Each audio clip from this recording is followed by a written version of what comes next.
Hey everyone, this is Patrick Donahoe. Welcome to the Wealth Standard Podcast. We are just about to embark on season 2 of 2018.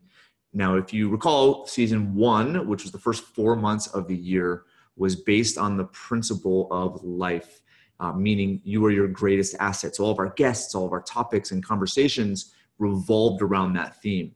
For this season, we are going to focus on liberty, which is the pursuit of freedom. And that is something that's kind of dear to me in a sense, because I believe that all people are driven naturally toward that. But yet we're told as a society that certain financial ends should be our goals, such as retirement, as an example. So my guest today is I never met him before the interview, but it was an incredible discussion, and we share so much similarity as far as our philosophies are concerned about life and about money and about investing. And so you guys are going to love it. His name is Phil Town. That name may ring a bell. He's written a number of books. He's been around for quite a long time, shared the stage with Kiyosaki, shared the stage with Tony Robbins, and many others. And he just came out with a new book that is called Invested. So you can follow Phil by going to his website, which is rule1investing.com. He also has a really cool podcast that he does with his daughter. In fact, the book was written with his daughter as well, and the topics revolve around interaction between him and his daughter. So anyway, you guys are going to really enjoy it. Can't wait for you to hear it. All right, so for this coming season, we have some really awesome guests.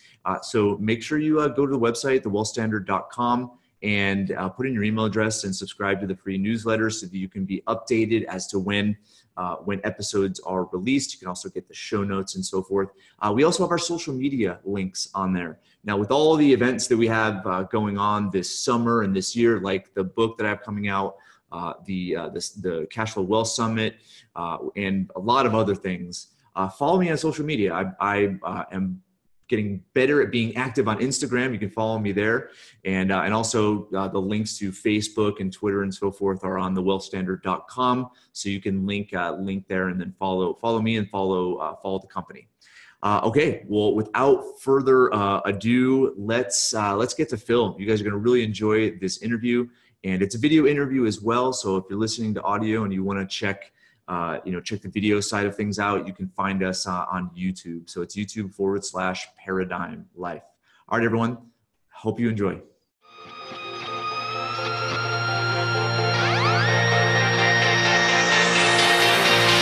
Welcome to the 2018 seasons of the Wealth Standard Podcast, celebrating life, liberty, and property. You are listening to Liberty, Season 2.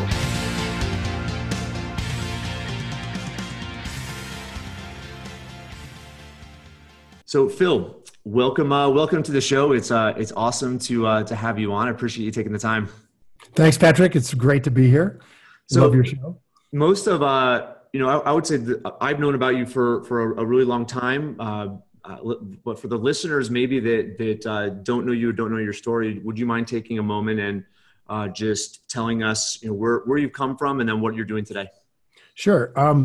I'm an investor, and I'm deeply involved in teaching people to invest.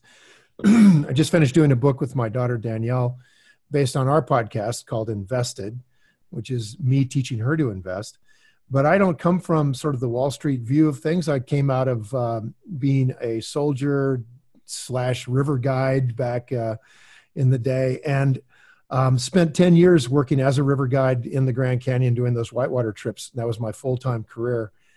And in 1980, basically, I ended up kind of saving a guy's life who was an investor, and he decided he would teach me to invest, and I just took him up on it. Out of kind of that door opened, and I went through it, and that changed everything for me. I started with very little money. I made a good rate of return. I made my first $1 million in 5 years, and then I've built it since. And then I wrote books about it, and I've talked about it. So that's kind of where I'm from, I guess, Patrick, is one way to say it. So, and I know you've written more than one book. This most recent book, Invested. So, how did you get to the point where you decided to write it with your daughter, and then maybe walk us through the theme of the book and where you came up with those ideas? Well, the theme of the book is financial freedom. And that idea came out of my daughter's attempt to never learn to invest from her father, which she was very successful at implementing for 35 years. And then she discovered, as an attorney, successful attorney working for a really good law firm, living in Boulder, Colorado, having a good life, but she discovered that she wasn't financially free, that the pressure of her lifestyle, her job, her career, the things she loved to do, the things she didn't love to do but had to do, all of those things combined to work against her feeling of being free.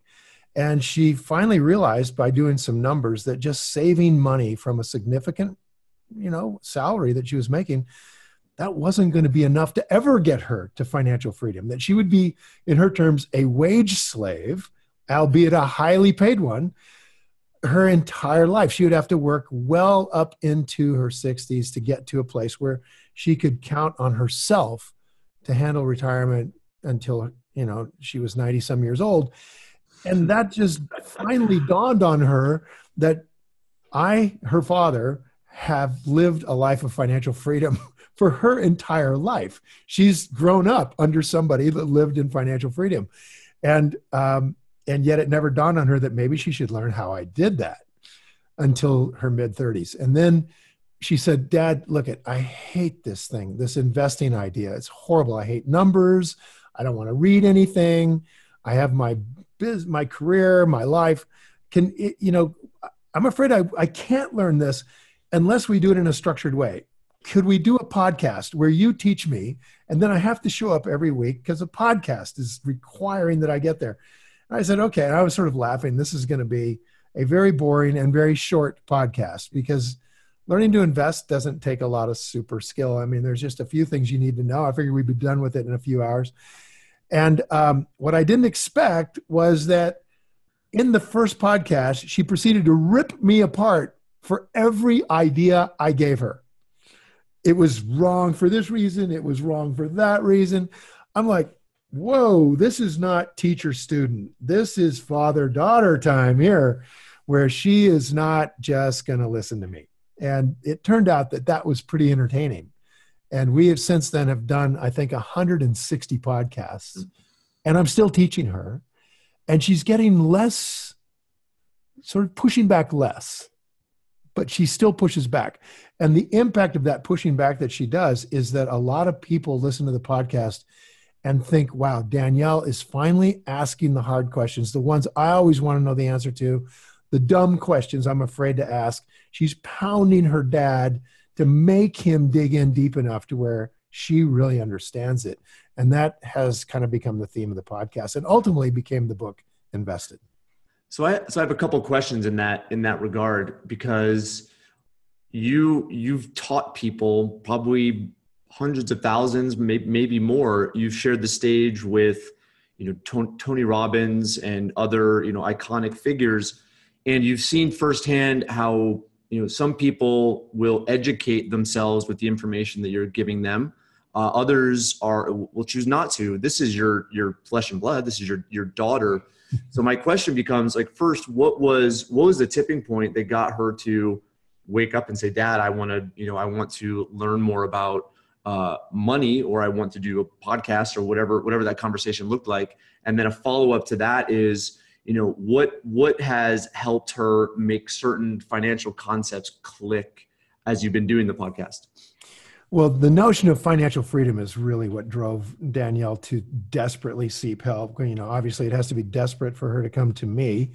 So seeking help and the process of trying to do it on her own led her to understand that putting money under a mattress, or handing money to a kind of like a Betterment or a Wealthfront or a robo-advisor was not going to get her where she wanted to go. The numbers just didn't work out.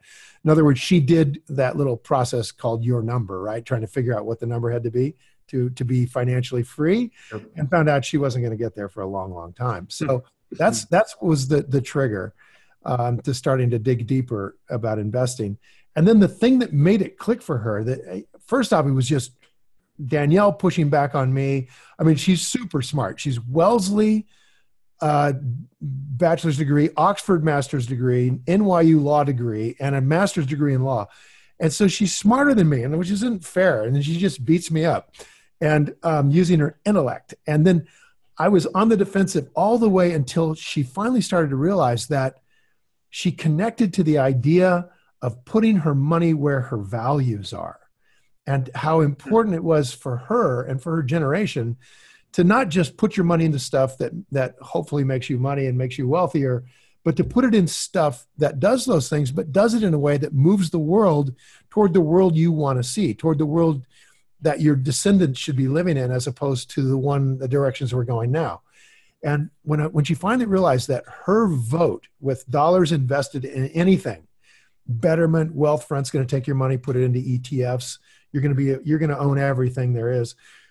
Or you choose to put your money where you believe that company is making a difference. So the first company that she really locked into was the realization that she was going down to Whole Foods on a regular basis. This is where she liked to shop in Boulder. And she wanted to understand how Whole Foods worked. And it was the idea that the values of Whole Foods were shared values for her that made it interesting for her to dig in and start to become an investor.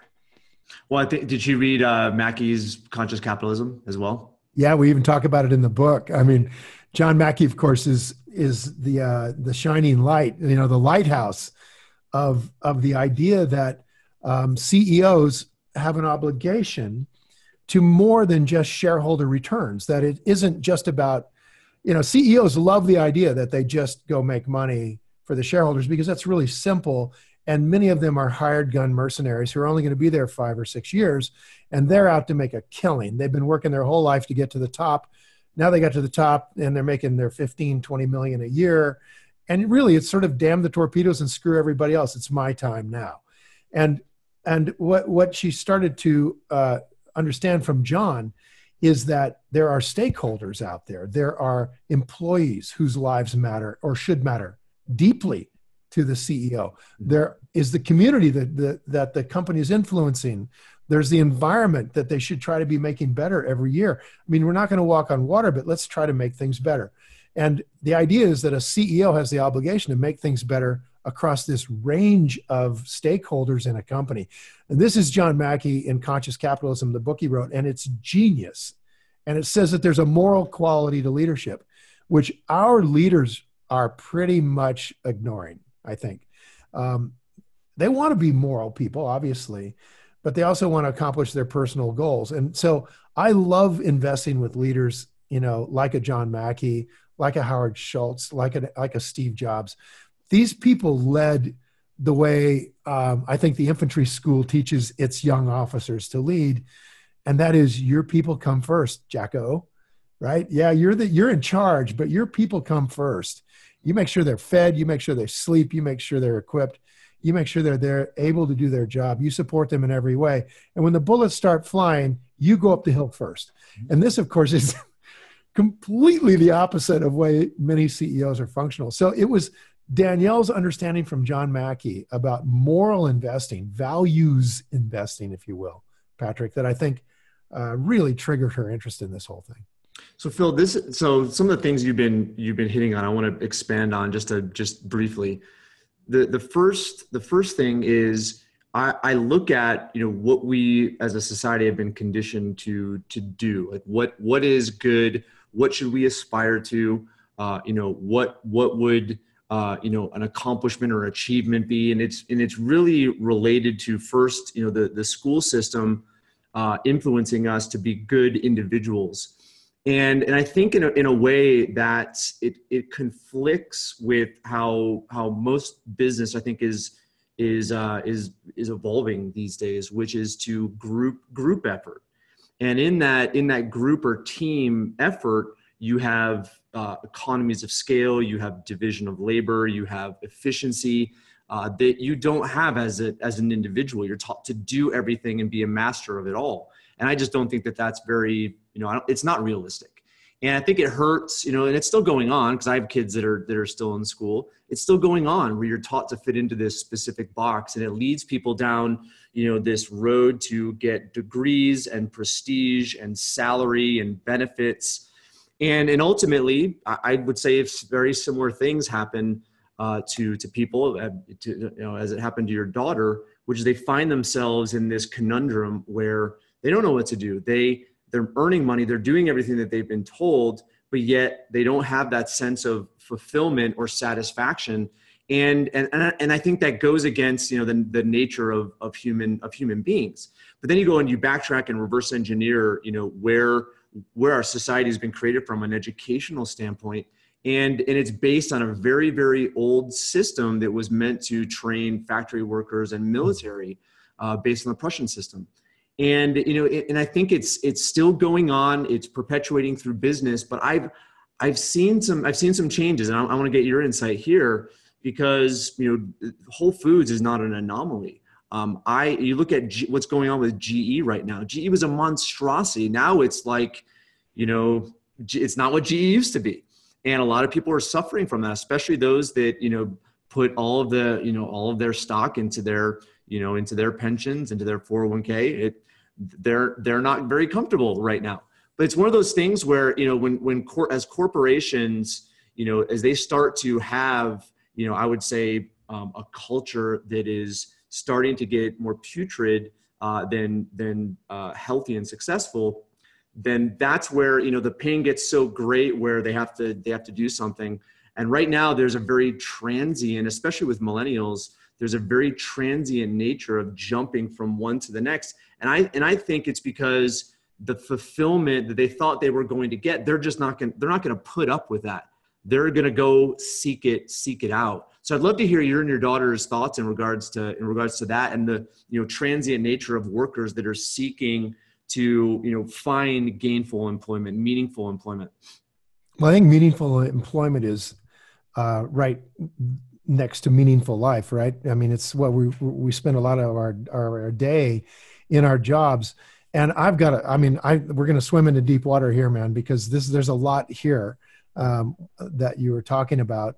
And just to pick a spot to dive in, when you think about this, as you say, sort of the monstrosities that sort of get created by these huge corporations, which are using our school system as a sort of industrialized machine production system, and you go fit your cog into that machine, and the world has evolved. Our consciousness has evolved far past that now, and a lot of these old companies are still trying to do that. And you're just watching GE fall apart, right? GE had a culture back in the 90s where they would fire the bottom 10% of their employees. I mean, good God. Talk about a backstabbing environment, right? So, if I'm not going to even get into it. What I'm going to say is this, that I love that people live a meaningful life. And a meaningful life means much more than, just what you're doing at work all day, but it certainly involves what you do at work all day long. Yeah, absolutely. And for a long time, people grouped together in tribes, right? And we shared a meaningful life. And in a lot of ways, small towns are kind of tribal in that sense, where there's a sharing of meaningful life. So you have a person who has a little store, and he's there to provide farmers with some equipment and some seed. And then because he's there and making a little money, he's got some money to spend, and their grocery store comes together. And you build this little town, right? And you got this town, and pretty soon you've got a lawyer, and pretty soon you have a doctor, and all these people are kind of dependent on each other, right? There's an interdependency that has a certain richness to life that's there. And then along comes a Walmart and it camps itself down, and these people exchange a life where they're in a meaningful relationship with their neighbors. They provide something important to their neighbors, and that changes to where now they're a greeter at Walmart, and they've done this in favor of having the price of the hammer be quite a lot lower than it was at their neighbor's hardware store. And in essence, we sort of sold our friends down the river a little bit in that process. And then for Walmart to continue to deliver on its promises to its shareholders, to its employees, and so on, to raise wages, it has to get more customers. And so what does it do to get more customers? Well, it puts pressure on the price of the people who supply pork.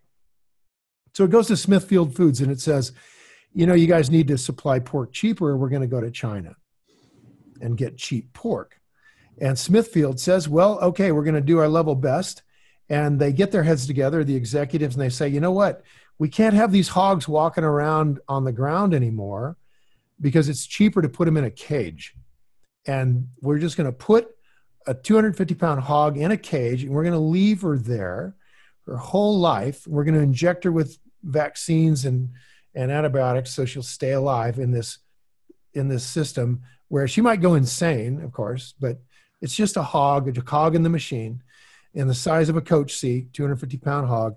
And we're going to keep her there, and then we're going to slaughter her, and the meat goes to Walmart. And wow, look at this. We can meet their demands for lower priced pork. And so now we've dehumanized the consciousness that's the hog. And now we're hiring people, by the way, to come in and shock the hog with electrodes to make them do the things. And those people are dehumanized by the environment they're living in.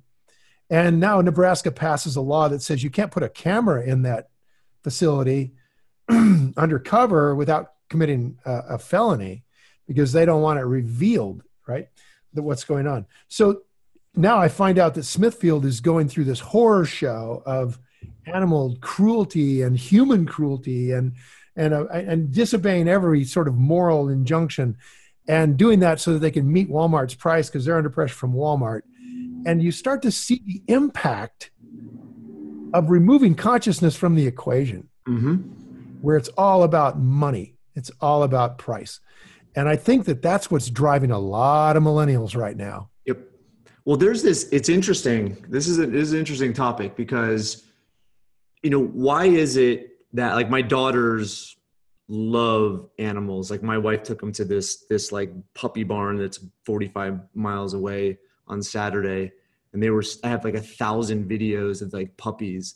Like we have this kind of fascination with animals, but yet you also have people that become irate when there's harm done to an animal. And so I've always asked myself that question of why that is. And the conclusion I've come to, not to say that this is the conclusion, it's just my perspective, is that there's this kind of moral framework that we all have. There's a value system that we all have. We can't, and this is not like religion. It's just like it's the right thing. I think most people understand the right thing and the wrong thing, right, with maybe a little bit of variance. And I look at, corporations and specifically capitalism, and capitalism has its role. There needs to be incentives. It drives efficiency, supply and demand. It provides an environment where there could be evolution. And I'm not saying that's wrong, but at the same time, when there's values that are compromised, okay, that's when it crosses the line. I think that you're right. Employees want to be part of capitalism, but they want to be a part of more responsible capitalism that have some sort of value-based system, a culture that is fair and just based on those principles. And even though they're not articulating it like that, I feel, because we have about maybe 30 millennials that work here. And I've had a lot of experience with them over the years. And that's what I see as a lot of the drive is they're not articulating that I want a system that's based on this value and this value and this, but it's more of they want something that is doing good, that is being profitable, that's making money, right? That they're successful, but it is not done by compromising that moral or ethical framework. Have you seen, like, what's your observation been? My observation is that is exactly where my kids have gone. And I think they've gone in the right direction. I'm really proud of them. And I'm proud of their whole generation for bringing this into reality. And they're walking their talk pretty good out there. Yeah. What's really ironic, for example, the movement, the 99%, the 1% movement, right? That was demonstrated in New York a few years ago. Mm-hmm. The irony here is that the people were objecting to the 1%ers manipulation of the world, right? Mm-hmm. And the irony here, of course, is that particularly on Wall Street, the 1%ers on Wall Street would not even be there. They wouldn't even go to work in the morning if it wasn't for the fact that they had the money from the 99%. Mm-hmm. It's our money. that these bastards are using to screw up the world in order to get rich and have a sailboat with a taller mast than the other guy. And it's our money. And one of the reasons I really love doing this book, Invested, is because it's pretty clear that if we take back our money, if we have the education to properly invest our money without using Wall Street financial guys to do it, who are running the indexes and they're running the ETFs, screw that. We can learn to do this on our own and not pay fees and get at least as good and probably substantially better results with lower risk, is my view. And we do that and we get to add the values to it. We get to bring our morals to our money. And one of the most wonderful things that I've learned from Warren Buffett is that Buffett and Munger are values investors. They're not just, value investors. They walk their talk. So for example, every year somebody asks Warren, why are you still investing in Coca-Cola? Oh my God, Coca-Cola is responsible for childhood diabetes and for obesity and this pile of stuff. And everybody in the audience is like, yeah, the millennials, right? Hey, what's going on? And Buffett says, hey, I like Coke. Coke makes me happy, right? So having a Coke is a value of his. He likes it. He likes what it does. He says, you don't have to get obese. You just watch your calories. And he goes, look, Coke makes me happy. I drink 6 or 7 of them a day. I go to Whole Foods. I don't see anybody smiling at Whole Foods. Did he really say that? He really said that, making a joke, of course, that it's not your turnips, but it is, obviously a lot of people love Whole Foods. So the point being that Buffett puts his money where his values are. He doesn't invest in tobacco. He doesn't invest in casinos.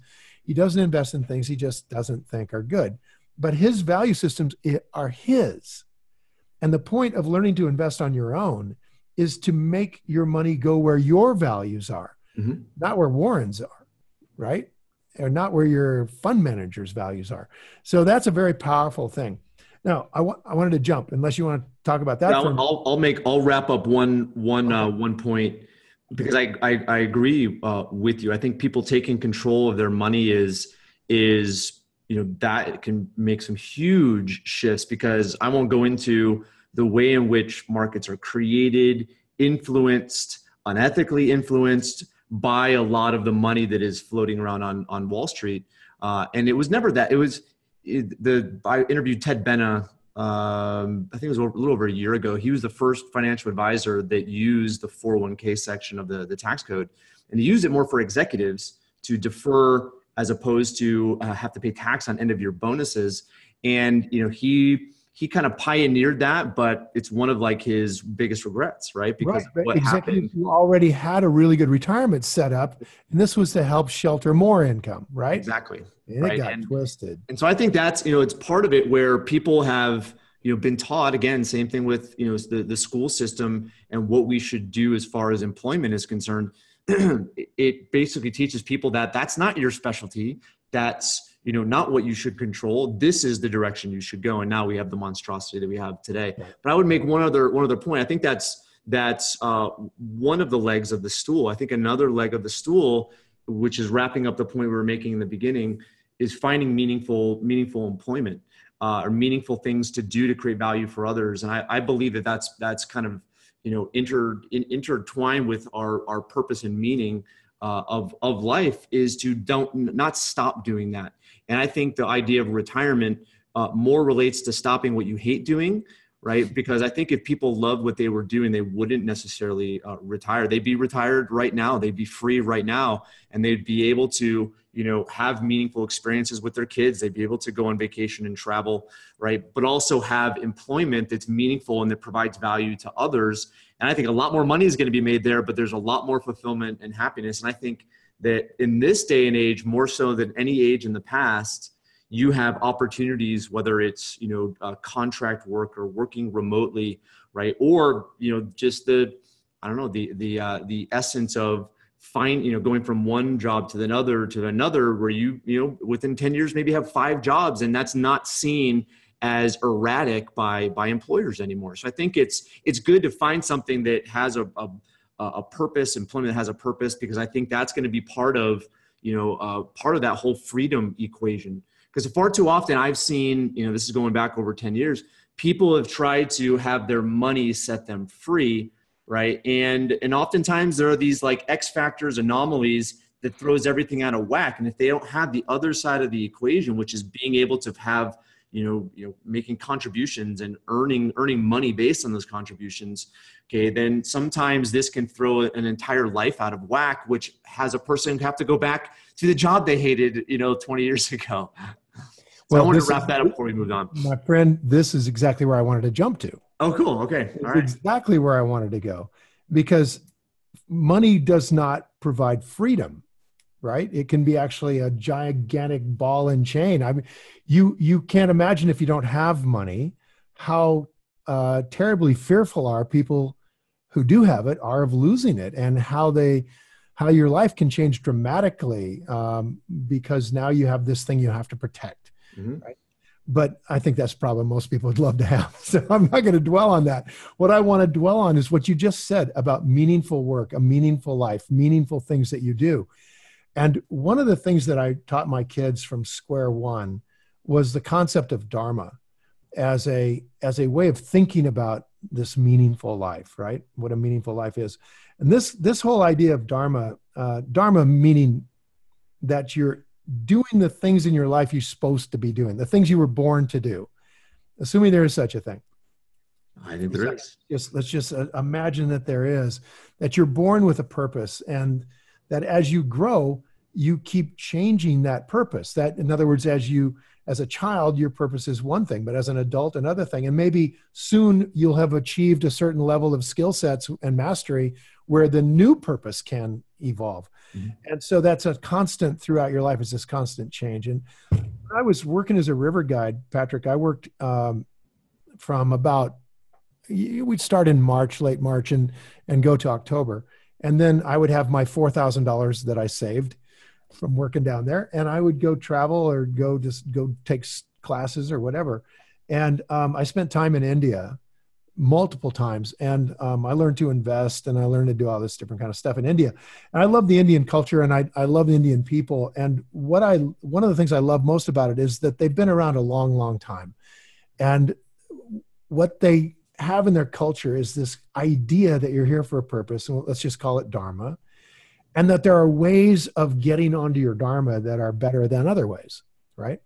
And I kind of took what I learned back to the river where I was working in the Grand Canyon, and I started to recognize that as I was floating down the river, I was living a metaphor for Dharma, for living a good life, right?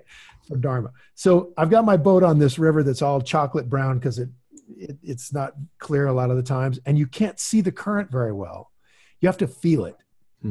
And if you don't feel it, driving a great big boat like this, right, rowing a big boat with people and all their gear for 2 weeks, it's very easy to get out of the current enough to where you really have to work hard and struggle to get back to where you're supposed to be. And if you don't even recognize that moment when you better start rowing, you're going to find yourself inevitably either in a catastrophic crash where you don't want to be, or stuck in an eddy where you're not going downstream at all. Mm-hmm. You're going around in a circle. You see the metaphor, right? Oh, of course. Pretty clear. And so I learned that in the river, the art of rowing a boat down the Grand Canyon is the art of taking the strokes when you need to. And the woman that taught me this is actually a woman I trained down there who's still a great friend of mine, named Louise Rist, who was one of the first women guides down in the Grand Canyon, 1972 here, 1973. And Louise looks like a fashion model. She's like except she's a little small for a fashion model. She's like 5'6", 115 soaking wet, right? And she's rowing this boat. And up to Louise joining us, all of the guys who rowed the boat are guys like me. I'm 6'2", 195. The other my friends, rowed crew for Orange County.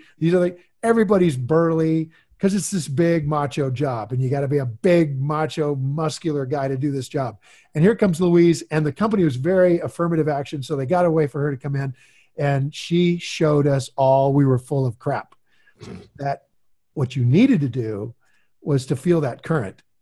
And she was so good at it because she could not row her way out of trouble So she had to avoid it in the first place. Right. She would have to catch it earlier. Mm-hmm. And so she got better than any of us at reading the direction of that river.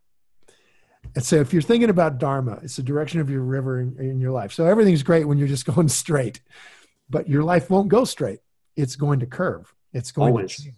Always. I think that's that's the whole duality idea where you have, and that's the other thing is people place meaning on bad things. And I think pain, I think failure, those aren't bad things. It goes back to kind of how we've been conditioned, right? Where if we get a D, it means we failed and we're a bad person, right? Whereas it's something that we didn't do correctly, but it doesn't mean that we can't do it correctly. So I would look at, as far as navigating waters, is paying attention to those signals, because that metaphor was perfect. If you get far down, it becomes more painful to get back on track. If you get further down, even more painful.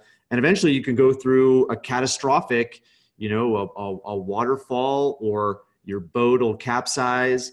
And oftentimes, frankly, that's what I've seen as the moments that change people, right? Is those catastrophic things. But it doesn't mean that it's a bad thing. Those are all kind of part of it. That's the cycle of learning and the cycle of education in more respects than one, not just financially. But I would say, as far as those that are listening, the purpose I think of this conversation is so that people can relate to similar things and similar principles. Because Phil, you're in a different place. I'm in a different place. Your daughter is in a different place. But at the same time, we're all kind of doing the same thing. And I think we're all being kind of like directed by the same values and the same principles. And so, you saying these things and what I've been, trying to get across by interviewing others that feel the same way is to help individuals really discover ways in which they can have more pleasure, have more achievement, have more happiness associated with life from a financial perspective, but also from an employment perspective. Because in the end, that's, we can go choose to, live in the middle of nowhere and learn to farm, and we could do that. But we live in a modern, for those that choose to live in a modern society, the resources that are available today for a person to really discover something that they love to do, but also ways in which they can take back control of their finances, it's easier to do now than ever. The education is all there. It's just a matter of prioritizing, and hopefully, the pain is great enough where that will take place, so that course correction can start. Yeah, because you're getting this book. You guys who are listening to this, we got this book out there because of that pain. Exactly what Patrick's talking about right now, exactly what you're talking about, man, is what my daughter went through in this career. She has a dream career as far as a parent's concerned, right? Where I'm so happy. I encouraged her and a whole thing, and she ends up in this dream career. And she writes about this in the book in great detail, that she started to get really, really sick from the stress of this job. So what is someone's dream career? Because they're in their Dharma, can be someone else's nightmare who is out of their Dharma. And that kind of illness and that kind of stress and pain is, I think, nature's way of telling you, you've got to make a change. It's like you got your hand in the fire in the stove, and if you really persevere, you can keep it in there. If you're really disciplined, if you really fight through the pain. But it's just nature's signal for you to take your damn hand out of the fire. Come on, man. Get it out of the fire. So Danielle finally realized that she needed to get her hand out of the fire.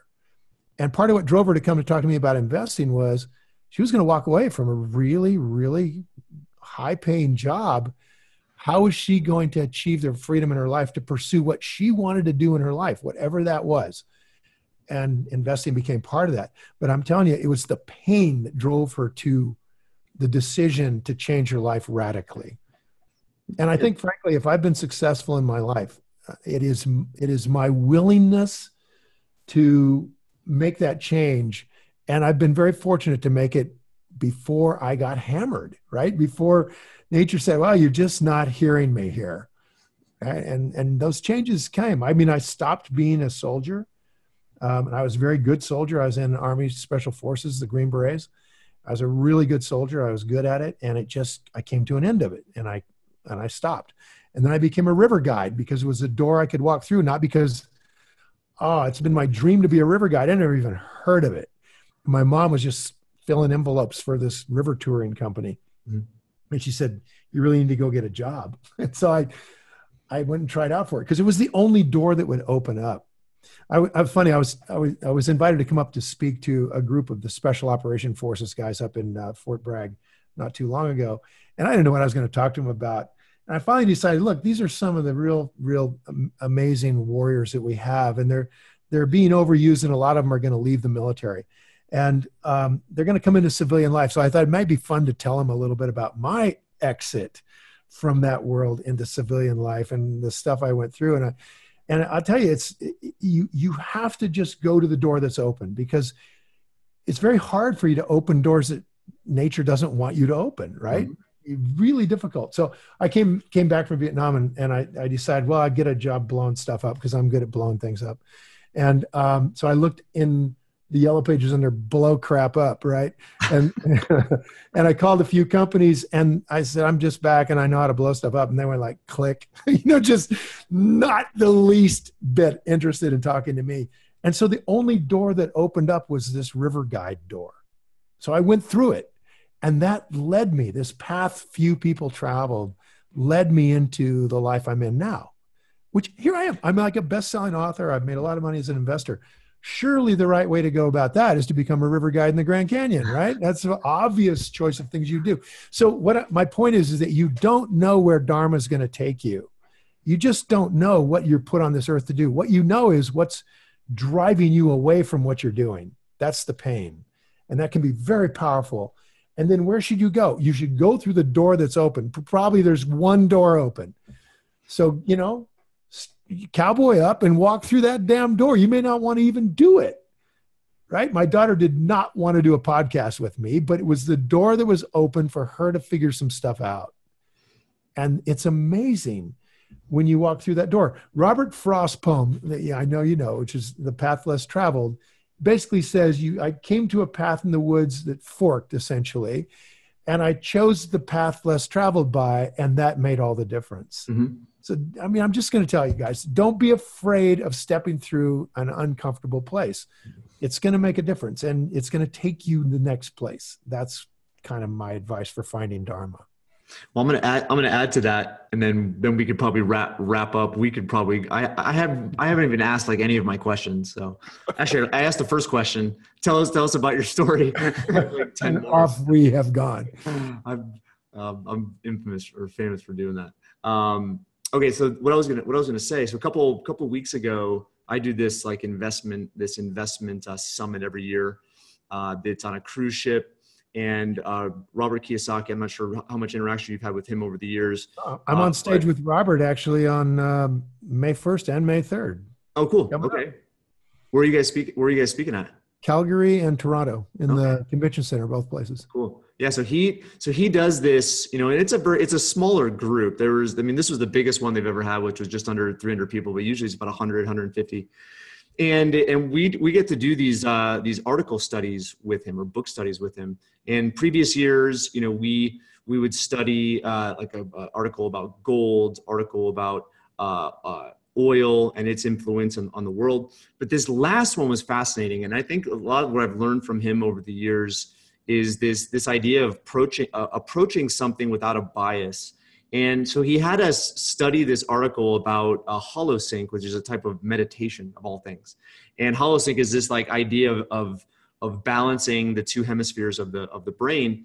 And the idea behind it, a lot of what the author Bill Harris is trying to get across is that all situations they're not good, they're not bad, they're just the way that they are. We're the ones that place meaning on that. That meaning comes from experience, and it comes from our wins and losses and so forth, perspectives of others and how they've influenced us. But then when we approach it, we take that lens, and that's how we look at whatever the situation is. Because even with the Robert Frost, as you were saying that, because this has helped me kind of analyze everything.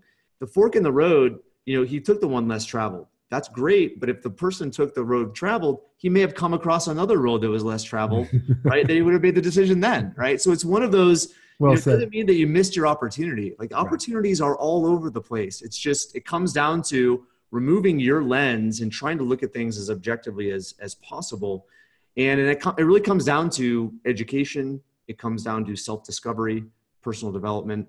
And I think that is ultimately what's going to, empower somebody, empower the listeners to not only find, what their calling or genius is that they can contribute to the world, but it's also going to allow them to take back control of the financial side of things and make sure that those two, I would say, functions are in harmony with one another.